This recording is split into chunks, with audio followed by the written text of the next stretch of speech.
that we share is one tiny little fractional piece of the consciousness and the oneness of all that is. And with that, we recite Shema together. Shema Yisrael Adonai Eloheinu Adonai Echad Baruch Shem Kevod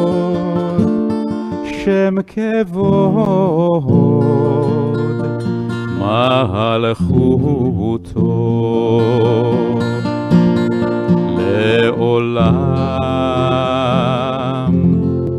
Le'olam va'ed.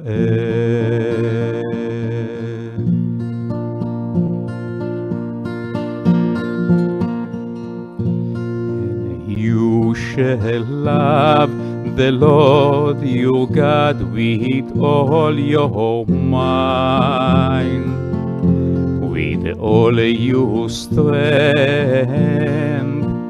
with all your being. Set this watch which I command you on this day upon your heart, upon your heart. Teach them faithfully to your children. Speak of them in your home and on your way. When you lie down and when you rise up, when you lie down and when you rise up, bind them as a sign upon your hand. Let them be a symbol before your eyes. Inscribe them on the doorposts of your house and on your gates, and on your gates, that you may remember and do all of my commandments, and be holy unto your God, unto your God, unto your God.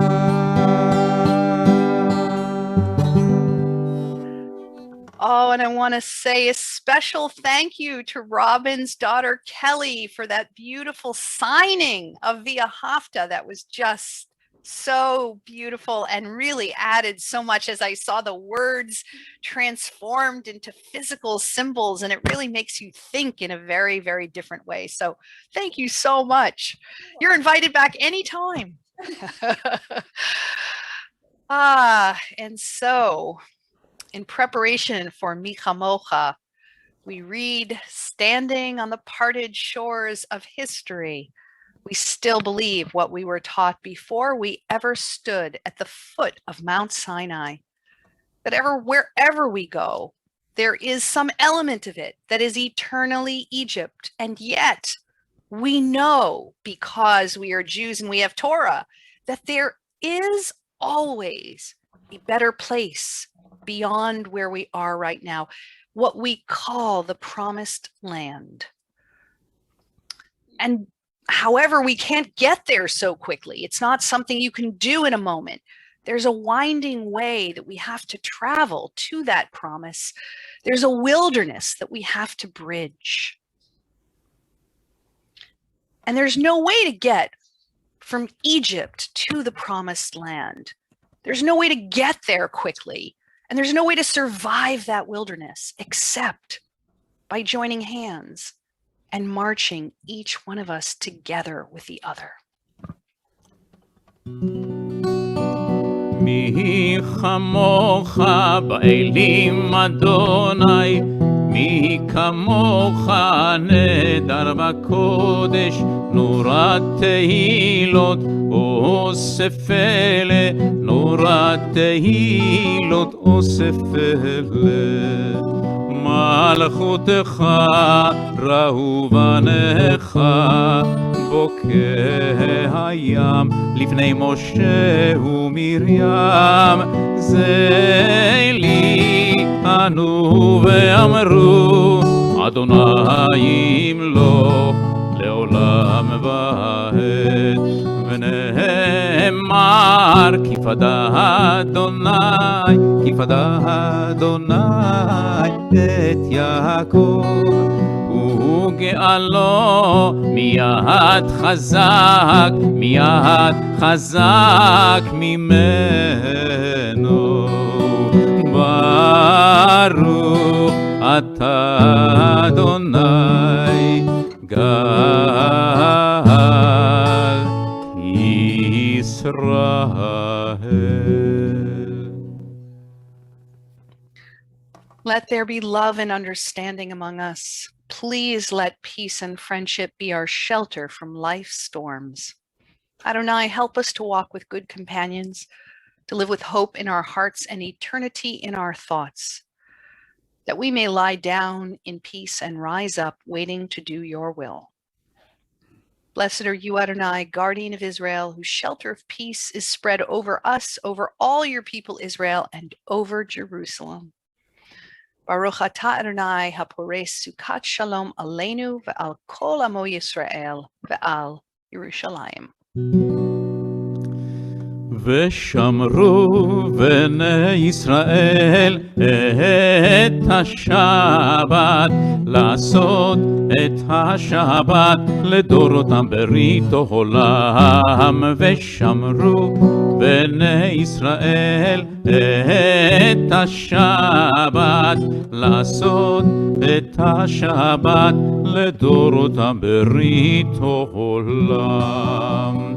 ביני ובין בני ישראל אותי לעולם, אותי לעולם, אותי לעולם. ושמרו בני ישראל את השבת, לעשות את השבת לדורותם ברית עולם. כי ששת ימים עשה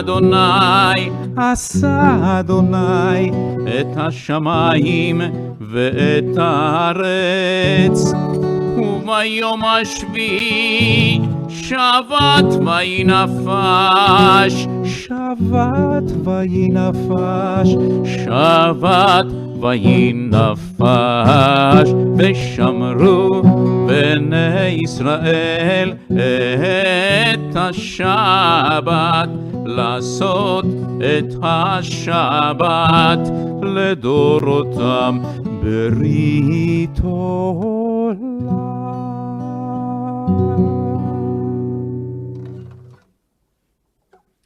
We take this moment to pause for our own private prayers and personal reflections.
We've come to that part of our service where we want to direct our prayers to all those in our congregational family and amongst our friends and wider family who we would like to wish a refuah shlema, a complete and speedy recovery.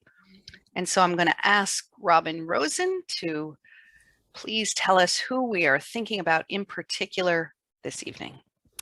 Ann Becker, Richard Blanky, Jane Gambardella, Seth Gelwasser, Dr. Robert Greenstein, Don Harvey, Larry Jurist, Ida Kacherka, Hannah Cates, Elizabeth Kaufman, Phyllis Lewis, Fred Matz, Elwood Powers, Michelle Robinson, Gabriella Rosenthal, Randy Shattenkirk, Ray Strauss, Charlie Wolf, Martin Zaffman. And as is our custom, we'd like to ask everyone who is on the Zoom from the Temple family to please unmute and offer your names as well. Mark Vesey, Hannah Razel, Will Holtz, Erwin, Max Levine, Becky Caudle, JP, Erwin Pomerantz, Mark Vesey, And with those names, we also add Silka Frida Bat Leah, Tova Bat Esther, Meir ben Devora, Hannah Bat Devora, Mordechai Avraham ben Esther, and Mark Phillips. And Cantor, please lead us in Refuah Shlema for all of them. And I have a one name, Yaakov Shlomo ben Shalom Bonim. מי שברך אבותינו אברהם יצחק ויעקב שרה רבקה רחל ולאה הוא יברך וירפא את החולים מי שברך אבותינו אברהם יצחק ויעקב שרה רבקה רחל ולאה הוא יברך וירפא את החולים Elena refana la Elena refana la Elena refana la Elena refana la מי שברך אבותינו אברהם יצחק ויעקב שרה רבקה רחל ולאה הוא יברך וירפא את החולים.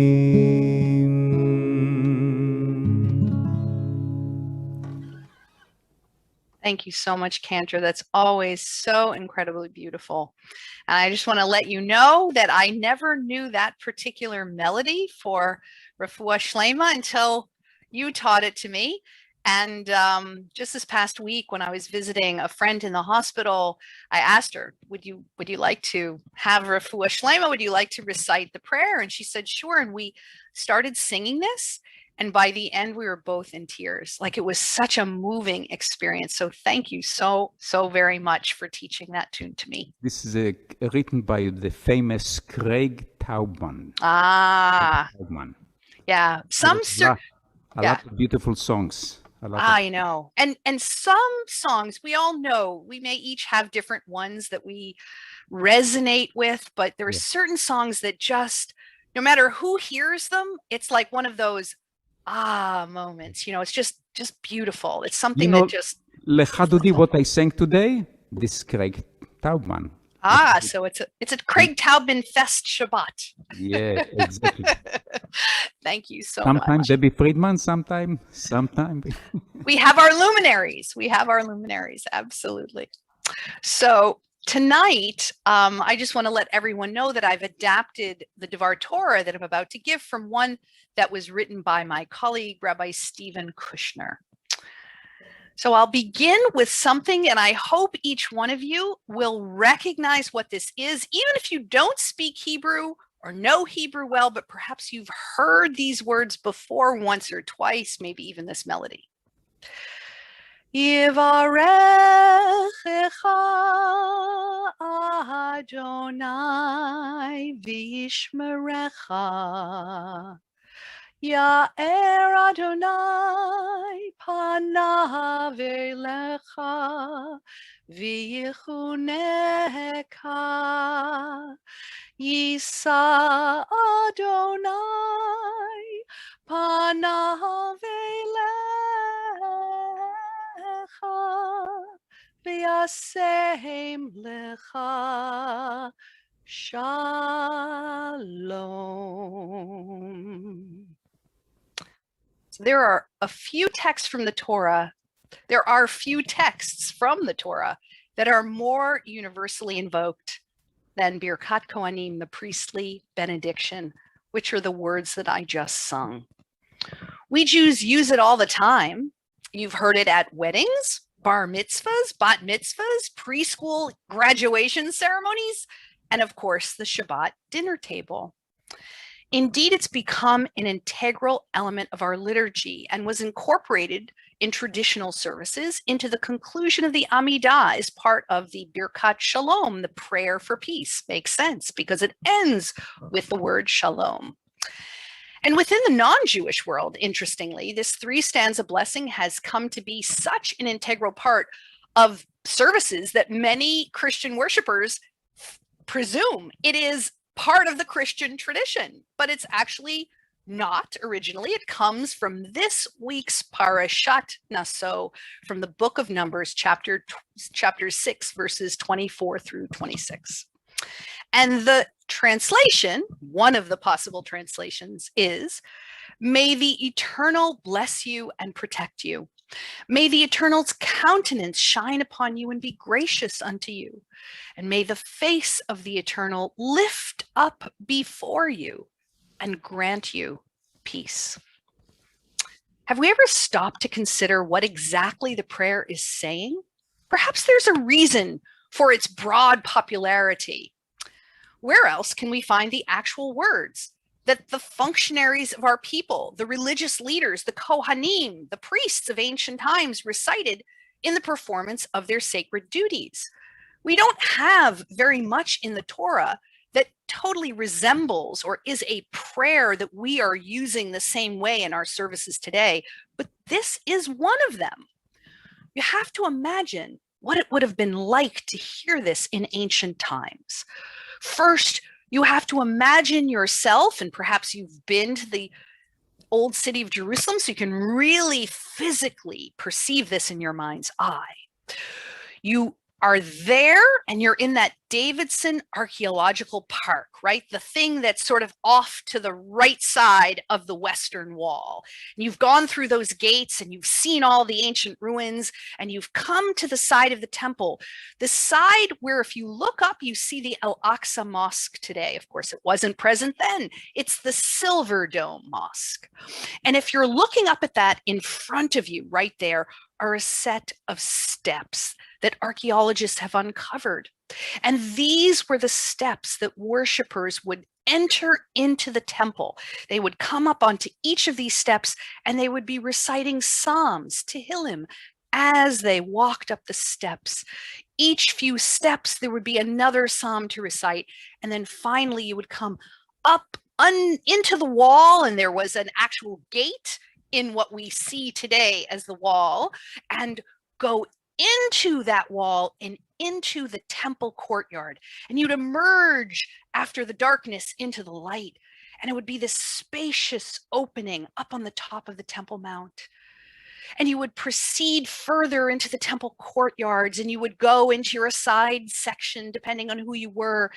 And in front of you, further away, you would see the priests, the Kohanim, and the Levites, the Leviim, and the Levites would be attending to all the different aspects of the sacrifices and playing musical instruments, making sure that the people who were offering sacrifices were doing it correctly. And then you would see the Kohanim, and they would be actually performing the sacrifices and saying the sacred words.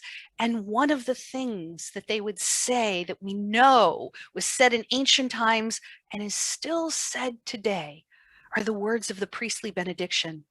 And there they would stand in their full regalia, and they would put their hands up just like this, and they would be standing there with their hands extended to the sky, almost like radio transmitters, if you want to make a metaphor, channeling the power of heaven to earth. And they would say, as they were standing there with their hands like this, in this kind of interesting formation that people interpret as the letter Shin or Shaddai, one of the names of God, and they would sing out and say out, Yivarechecha Adonai v'yishmerecha. We don't know if they sang it or whether they said it, but they would be holding their hands like this. And as they were saying these beautiful, holy words to all of the people of Israel, people would bow down. They didn't want to be seen or see the priest because there was so much holiness radiating from them that people thought that perhaps it would actually blind them. And even today, when people in synagogue hear the priestly benediction in traditional synagogues, they will actually lift up their talit and they will hide their eyes, and they would not look at the Kohanim that are reciting this, even in the synagogue of today. And that was this incredibly powerful experience that would accompany these words.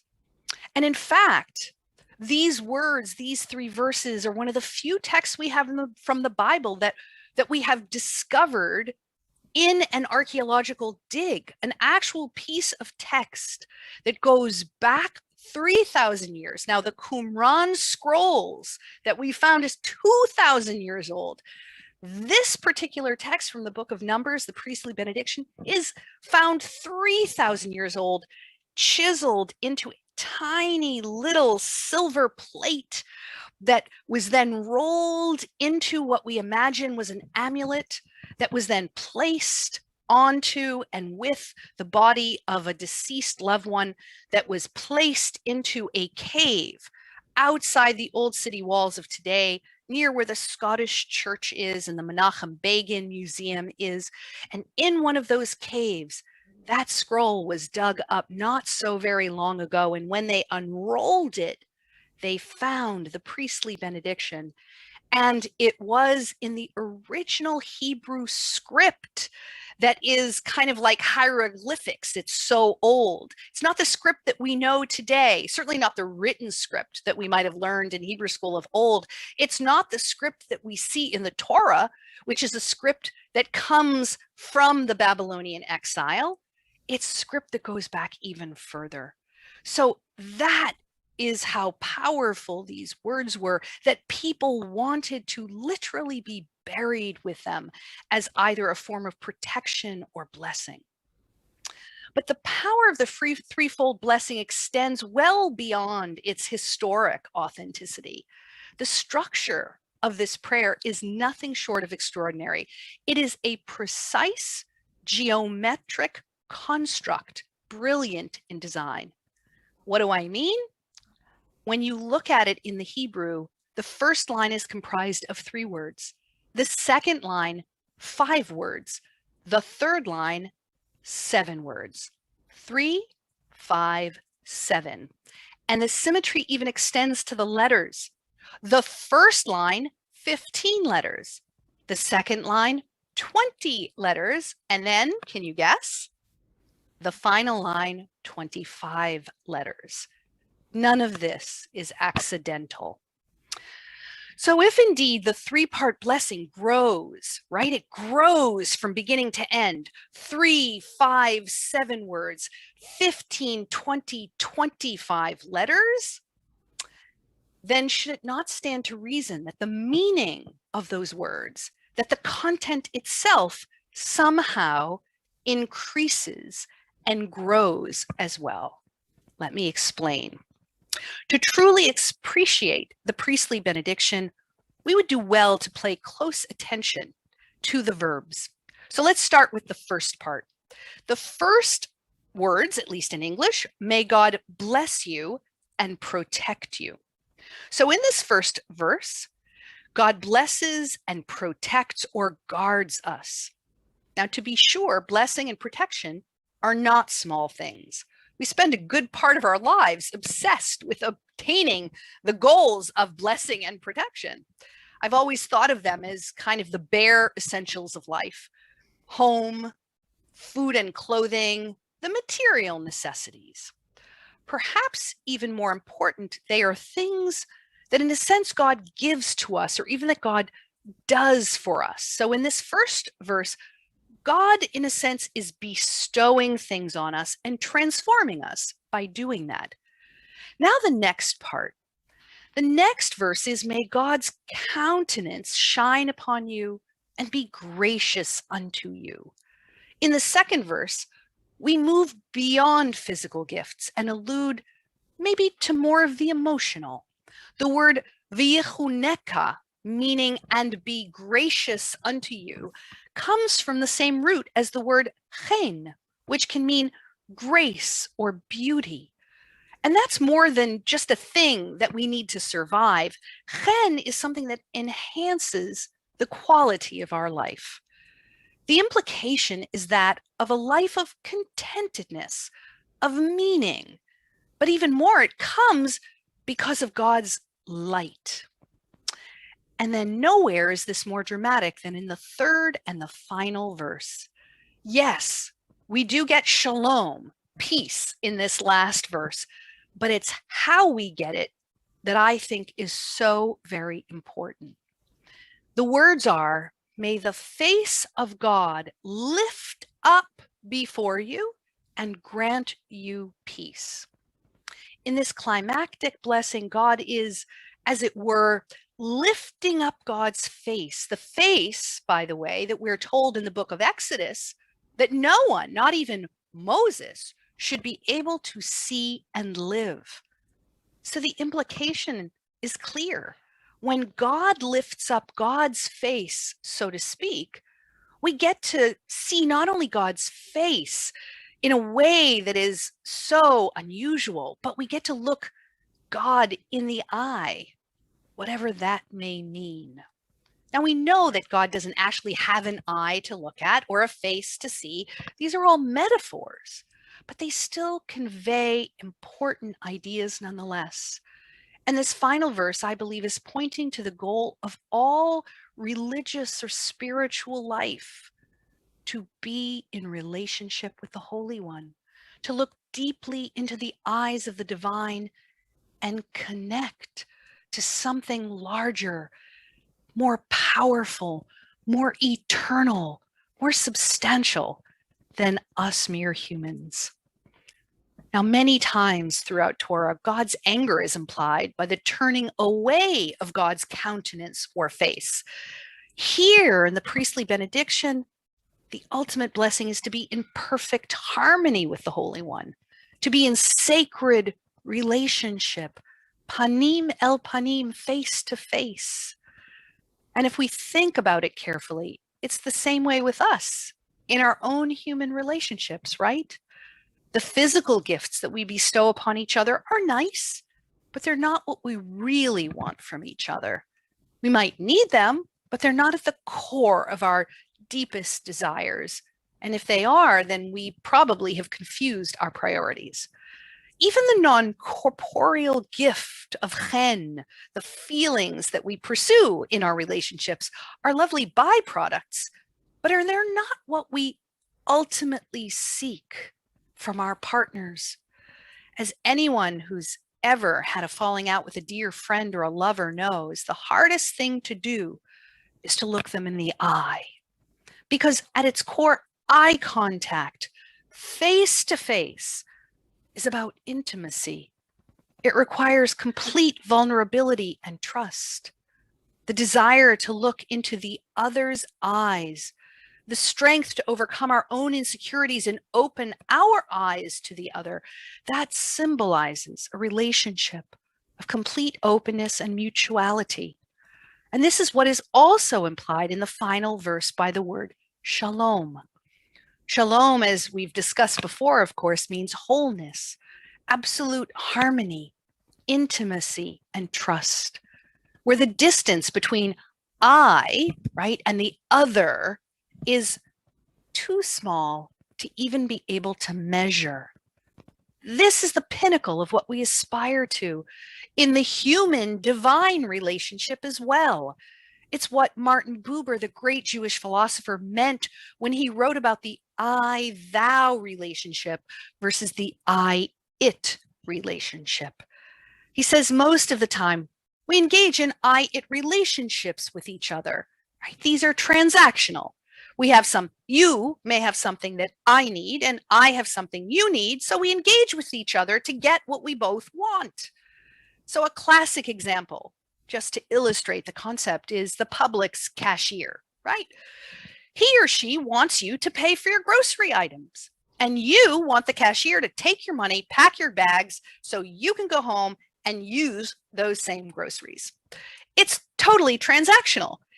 If the cashier starts telling you about their life, well, or maybe even if you start telling the cashier about your day, generally one or the other party will not want to engage very much in that conversation. And of course, everybody else in the line is going to be furious and impatient because that's not what this is for. You're supposed to take my money and give me my groceries. And I'm not supposed to be telling you the entire focus of my day. And I really don't want to hear about your day and how hard it is to be a Publix cashier, even though maybe that would be a nice conversation off duty, right? But what if we lived in a small town, not in Miami, Florida, or Hollywood, Florida, or some fairly metropolitan area? What if we lived really in a rural area? What if the cashier was Jolene, your neighbor? And you really can't have an I-it relationship with Jolene because you've known her your whole life and she babysat your children too. So it's clear your relationship is more than transactional, even though she's the cashier at the local grocery store. So suddenly encountering that person is going to require time, caring, heartfelt sharing about life. And that's what Buber called an I-thou relationship. It's more than transactional. It's mutual and it's deep and it's got intimacy to it. And that's the relationship we aspire to with our closest friends, our life partners, our family members. We don't want to be in a user relationship. We want to be loved and cared for as unique, beautiful, and special. And we want them to know that we feel the same appreciation for them. And it is in this third verse of the Birkat Kohanim, the priestly blessing,